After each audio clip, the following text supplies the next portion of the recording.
With the homeowner's insurance, the car insurance, I'm insuring against the risk that I'm going to have a fire or a theft, or I'm going to have a wreck. I may never have one, but I paid all those premiums in to insure that risk, and may never get my money back. With the annuity, I'm going to get my money back through the lifetime income.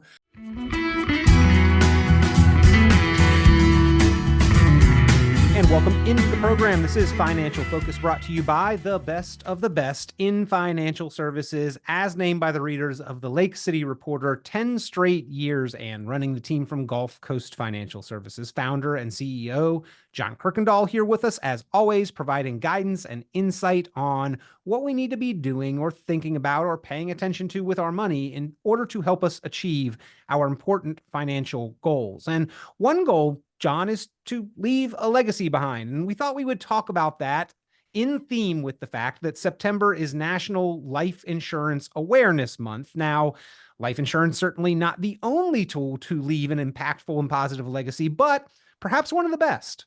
Well, Peter, it certainly is. I mean, it does provide a lump sum death benefit that's tax-free. I mean, we have to remember that this is a tax-free benefit that you're leaving to your heirs.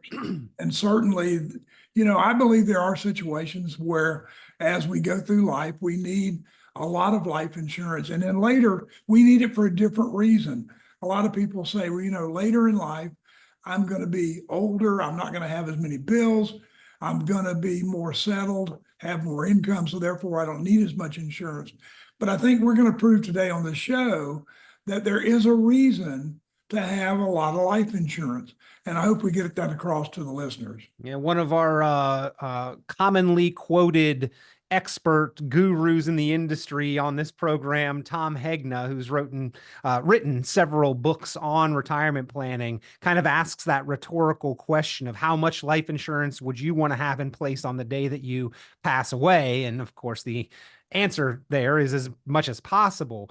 Yeah. Again, not the only way to leave a legacy, but I think that, John, by and large, we need to carefully examine what kind of legacy we want to leave behind, and then how the tools that we have in place are going to help us achieve and accomplish that legacy, right? That's right, Peter. And, I thought a lot about this because it's something that's very close to me. And, working with our clients, and also because of my age, I have thought about, what I want to leave. And certainly, you want to leave a legacy of values. And people look at the way you lived and say, he lived a good life. He did what he could, and he was always fair to everyone that he met. But also, I want to make sure that there are no problems left behind for my wife and for my kids and for the people that are going to be inheriting my money and my estate, and that my estate's taken care of properly. So I've had all the documents prepared that I have to have, the will, the living will, the power of attorney, the health surrogate form, everything's laid out, including the funeral, so that it's all done. I don't want to leave anything to chance. I don't want to leave anything when people are heartbroken. Hopefully they're heartbroken, that they have to do. Well, to your point there, I mean, if those things are not done, compounding on an already difficult time, and we have seen situations, John, where even a positive financial legacy turns into a nightmare of a processing legacy and even fighting among family because things have not been properly laid out and documented, and the proper and appropriate steps and tools have not been taken or put in place. That's right, Peter. I've seen a young widow with 3 children come into my office and talk to me about her husband, who just passed away in his 30s, and realize that she has no life insurance, she has no money, and the property that she thought she was going to get in another state, she wasn't listed as an owner. And so therefore, she's not going to be able to get the property. And so she's left with nothing except 3 kids and a lot of expenses. And then I've seen the other thing where someone's died, and because everything was left to the last minute, they go overboard and spend more money than they should on the funeral because they feel bad, even though they didn't have the money to spend. And it just creates a bad situation. So I want to make sure that everything's handled, and we've done that. But life insurance, as you know, is a lot more than just a death benefit these days. I mean, back in the 60s when I was selling independent life insurance, weekly debit, and I could sell $5,000 worth of whole life, it didn't create a lot of cash value. It didn't create a lot of tax-free income that I could take from the policy as long as I didn't cash the policy in and use for living expenses, use for necessary things. And also it has a component for terminal and chronic illness.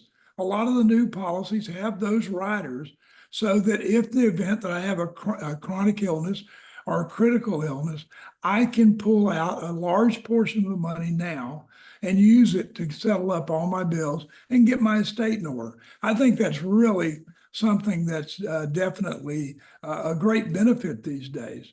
Yeah, well, as we talk about creating this positive and impactful legacy, and again, not the only tool, but one of the biggest and maybe most efficient tools, life insurance, to create and pass that legacy. John, I back up a little bit and say, well, what is insurance? And looking at the other forms of insurance, automobile insurance, homeowners insurance, health insurance. There are a lot of other forms out there that essentially we buy hoping that event never happens, right? But protecting in case it does. Hope I never get into a car accident, but just in case, I have auto insurance. I hope nothing catastrophic ever happens to my home, but just in case, I get homeowners insurance.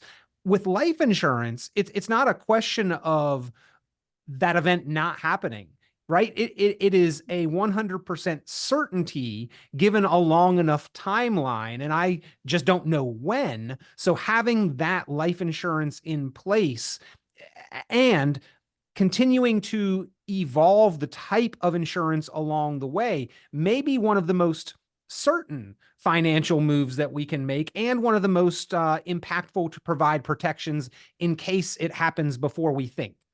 Well, that's right, Peter. I mean, we know that we're all going to die.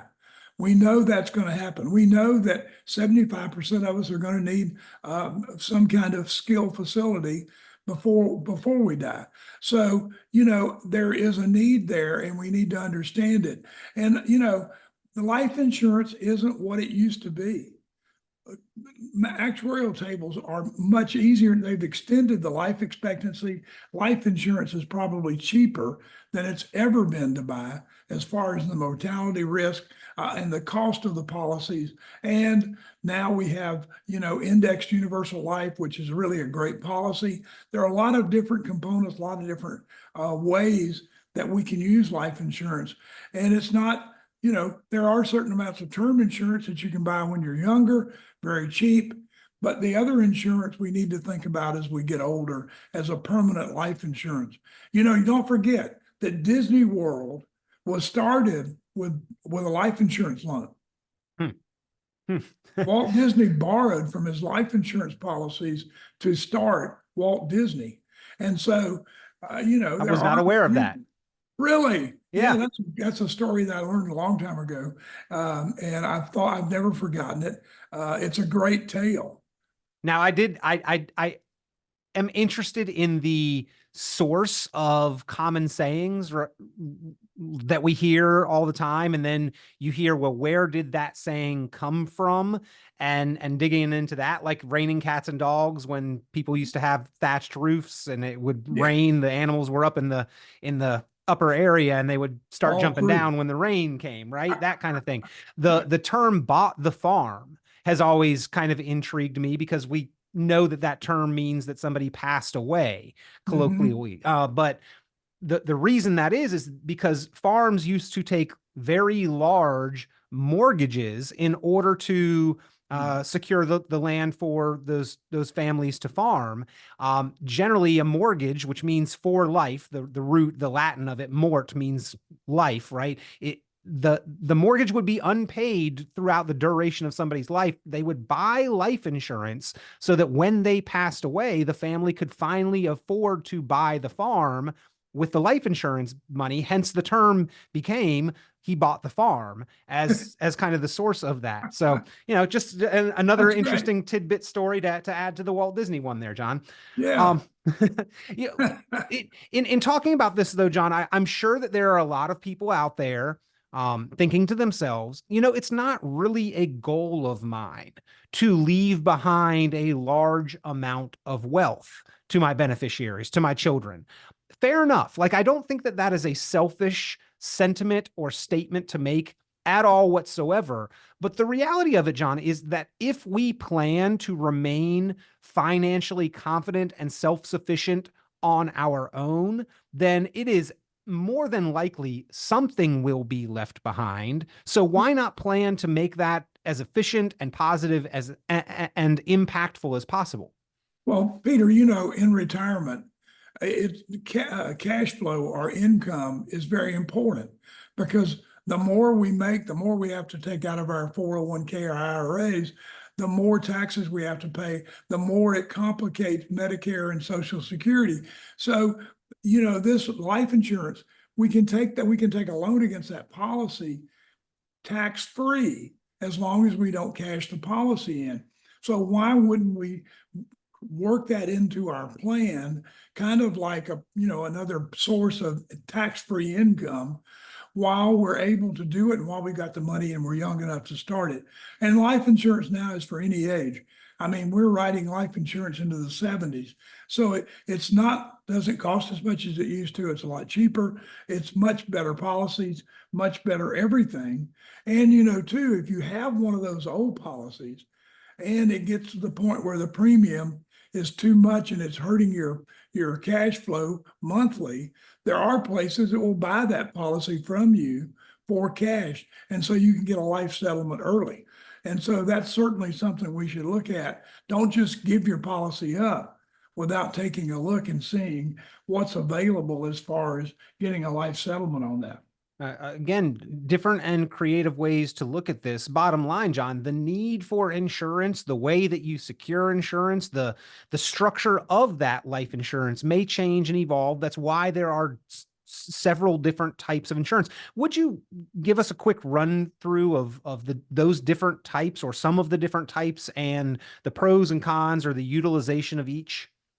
Well, Peter, when we look at the types of insurance, there are certainly, the insurance that we use for our homes and for our cars.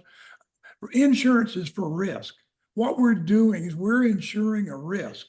And the insurance company is taking our money and then covering us for that risk, whether it's for liability, whether it's for fire, or whether it's for an accident and replacement of a car. But we have also annuities, which are part of insurance. And with annuities, we can get lifetime income.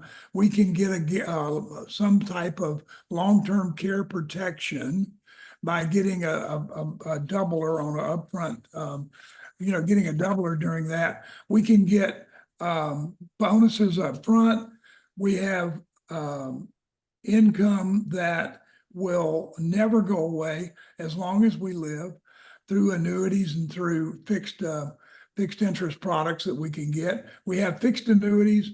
There are a lot of different types of insurance, but the main thing you need to understand is that insurance is for insuring a risk. Mm-hmm. Now, life those insurance, annuities specifically, John, the risk of outliving our assets, right? yeah, That's the other right. side of it for those that may be saying, hey, I would like to spend my money. Yeah, we want to do that confidently, but what instills the confidence that if we spend it, it's still there decades into the future when we only have a finite amount and an unknown amount of time? And that's kind of the other side of this life insurance equation through the guarantees offered inside of annuities. Well, with annuities, like you said, what's going to happen is if we have a growth bucket, which the growth bucket is in the market, and the market has 4 or 5 bad years, and we're taking money out, or we have emergencies that we're gonna make our growth bucket go away quicker. And so all we're going to be left with is the money that we have coming in from Social Security, which is a type of annuity, and with the guaranteed lifetime income that we've set up with that annuity. That amount will never go away. We'll get the same amount every year as long as we live. We could be 130 and we're still going to get paid, even though all of the money has long been exhausted. The premium that we put into it has long been exhausted. So, with annuities and with life insurance, it's a little different than car insurance and homeowners insurance. With the homeowners insurance and the car insurance, I'm insuring against the risk that I'm going to have a fire or a theft or I'm going to have a wreck. I may never have one.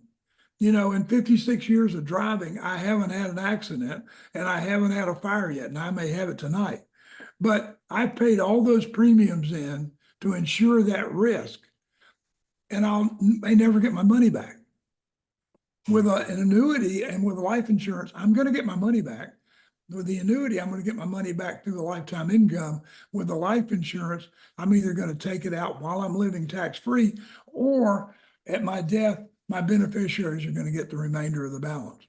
Well, unless those healthcare expenses get in the way, right? Those That's right. big healthcare expenses, unplanned for, unaddressed, and then specifically long-term care expenses, John, can be exorbitant, and even a well-funded retirement can be drained, or even a burden placed on financially a spouse or children or beneficiaries.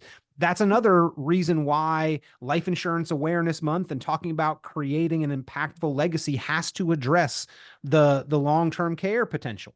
Well, in some cases, you're looking at long-term care of $11,000 a month in some facilities that are totally skilled nursing. And so, and that cost is going up depending upon where you live, and it's going up faster than inflation. We know that all healthcare cost is. So, 11,000, that's 120 something thousand a year that I'm going to have to pay in addition to whatever else I have going, my house payment, my car payment, whatever else I've got going, the money that it's going to take, to keep my supplements and the other things going. Just because I'm in a skilled living facility doesn't mean I can give up my Part B and my supplement. I still got to pay those. And so that money's going to be exhausted. In Florida, there is no long-term care protection. You can't go out and buy a long-term care policy. Those that were in place have continued to rise every year, 20 to 25%. And so people are dropping them, people are letting them go. We haven't issued one probably in 8 years that I know of. And so we have to find another way. And Peter, the only way we found to do that is either you self-fund, which is not a great way, or you do a lifetime annuity income that will double for 5 years while you're in a facility or while you're at home, or borrowing from life insurance, or having that accelerated benefit rider that covers us for chronic illness. And so those are the only 3 ways that we can do it. Self-funding's not the best way. Right. Not the most efficient, right? Because if I've got a $500,000 home, I don't stick $500,000 in the bank and say, I don't need homeowners insurance because I'm self-insured. That just would not be the most efficient utilization to leverage those dollars. And that goes along with the kind of the statement that assets do provide security, but the assets themselves need protection. And right now, John, I've seen several articles here recently talking about the number of 401k and IRA millionaires has grown to its highest level on record ever, something like 24 million 401k millionaires within the United States, or maybe it's just millionaires, period. But a lot of those assets are inside of 401ks. 24 million millionaires out there. That's a lot of assets, but those assets provide security, but need protection in order to continue to provide confidence in that security. And that's, again, where different forms of insurance, income protection, event protection like homeowners and auto, and then life insurance come into the planning picture. But Peter, what that tells me is that because of that number of millionaires, it takes a lot more today than $1 million to have a successful retirement. Mm-hmm. Unless you do planning and unless you are properly prepared. I mean, that $1 million today, one day you'll look back on this and you'll say, $1 million, that's kind of like when we had 500 for the Superman, kidnapping. On Superman, they'd say, if you give us $500, we'll give you the girl back. And I used to think $500, when you look at the reruns. And so now $1 million eventually is going to be the same thing. It's not that much money. At 100,000 a year, it doesn't take that long to wipe your money out. Yeah. We have to prepare. We have to be ready, and we may never need it, but if we don't, that's just a blessing that we can pass on to our heirs or to a charity that we're really special about, or some other way that some other charity or some other place that we really want to fund, and it's a great way to do it. Well, John, I know that you spend a lot of time with your clients helping them to structure and organize an optimal order of operations for how to tap into certain accounts and when they plan on tapping into those accounts, timelining out retirement for them. Starting with the end in mind, there are certain assets that are better to be left behind than others. And so we want to use those inefficient assets for generational wealth during our own lifetime. Basically, retirement accounts, Congress and laws now confirm those retirement accounts, 401ks, IRAs, and the like, those are for our retirement specifically, maybe not the best generational wealth passing tools, where there are others that can be leveraged or provide for much more efficient transfer of value and values. Well, don't forget, because of the new laws and because of what Congress has done, those 401 and those IRAs are going to create a tremendous tax liability to our heirs. And so life insurance is a way that we can help them pay the taxes on the money we're leaving them. So it's certainly something that we need to think about. It's going to create in 10 years, you have to take out all the money that you leave them. And based upon what their income bracket is at the time they get the money, it may create a tremendous problem for them. So, and while they're taking theirs out also, because some of us are leaving money to where people are going to be retiring, hopefully, about the time. And so it's just a situation where life insurance can make our lives so much better. And it has that stigma, almost like annuities do, that, because we taught it for so long, we sold it as a death benefit. And that was the only thing we really had to sell, was a death benefit. But it's not a death benefit. It is a living benefit. I can use it if I die, I can use it if I live, or I can use it if I get sick.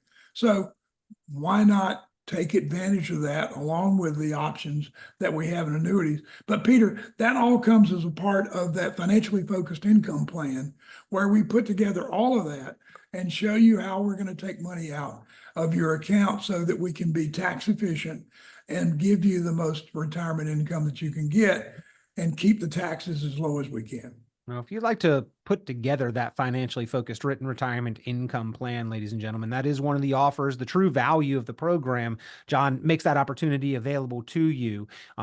He's helped so many proactive planners, savers, and investors throughout North Central Florida and beyond, but so many more need that help. And in the spirit of National Life Insurance Awareness Month being September, we talked about creating that positive and impactful legacy on the program. One of the best investments that you can make in order to achieve and accomplish that is having a plan in place. So pick up the phone, give them a call, 386-755-9018, 386-755-9018. Not a program explicitly and exclusively about life insurance, but it is a big part of that and one of the more efficient options to leverage. And unfortunately, studies have shown when it comes to life insurance specifically, John, that very critical topic, far too many of us leave that or under addressed.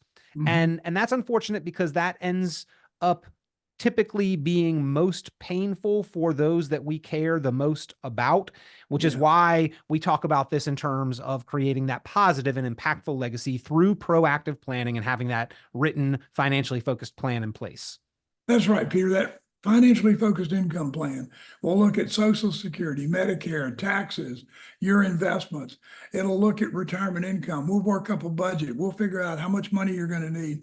We're going to show you how you can get it. And we're going to show you when you're going to run out of money. And also what happens if one spouse leaves and we have that 40% benefit, a widow's thing where the widow gets 40% less income. How are we going to gauge that? And a lot of that can be done through life insurance.